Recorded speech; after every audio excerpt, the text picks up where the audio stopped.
గురితప్పని gun, Avani బంగారం, రెండో Paralympic గోల్డ్‌లో చరిత్ర, షూటర్‌లో మనీష్‌కు రజతం, మోనాకు కాంస్యం, మనీష్ నర్వాల్, మోనా అగర్వాల్ పోలియోను లెక్క చేయలేక, ఢిల్లీ 5వ పసిడి,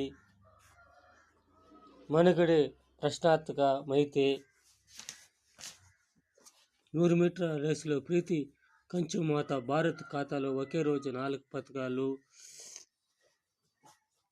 ఇదే విధంగా కొనసాగాలని కోరుకుంటాము. ఒలింపిక్స్లో 70 స్థానంలో నిలిచింది. ఇప్పుడు 50 స్థానంలోనే నిలవాలని కోరుకుంటాము. ఈ పతకాల వేటలో భారత్ కొనసాగాలని